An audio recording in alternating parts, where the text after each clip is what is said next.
teman-teman, perkenalkan nama saya Iin Arsena dengan NIM 321331107. Saya berasal dari Pendidikan Geografi Fakultas Ilmu Sosial. Nah, di kesempatan kali ini kita akan membahas tentang proses vulkanisme. Jadi disimak terus ya.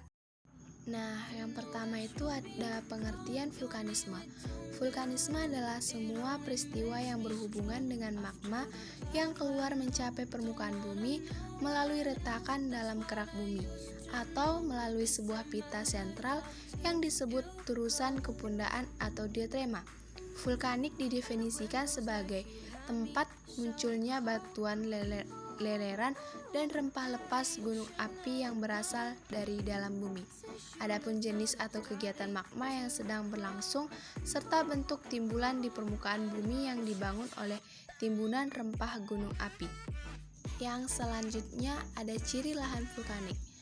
Adapun ciri-ciri lahan dari vulkanik yaitu tanah yang subur, mengandung unsur hara yang tinggi, merupakan hasil materi letusan gunung api, mudah menyerap air, tanahnya lebih berwarna gelap, dan yang terakhir terdapat di sekitar gunung berapi. Adapun pengertiannya itu, tanah vulkanik merupakan tanah yang berbentuk dari material-material letusan gunung api. Tanah vulkanisme dibentuk dengan tambahan abu vulkanik dari gunung berapi yang sedang meletus.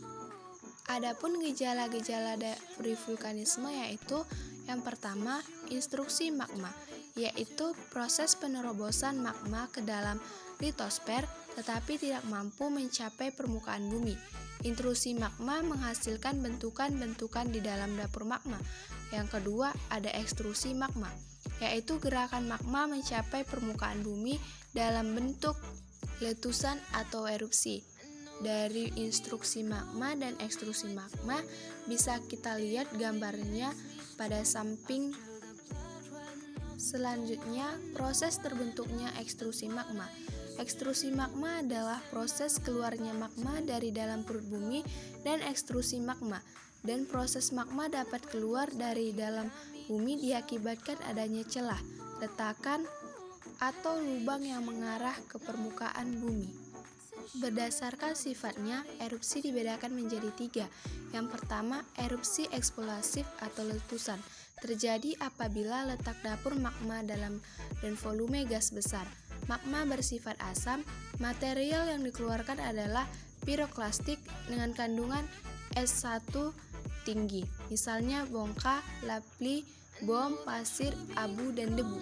Yang kedua, erupsi efusif atau lelehan.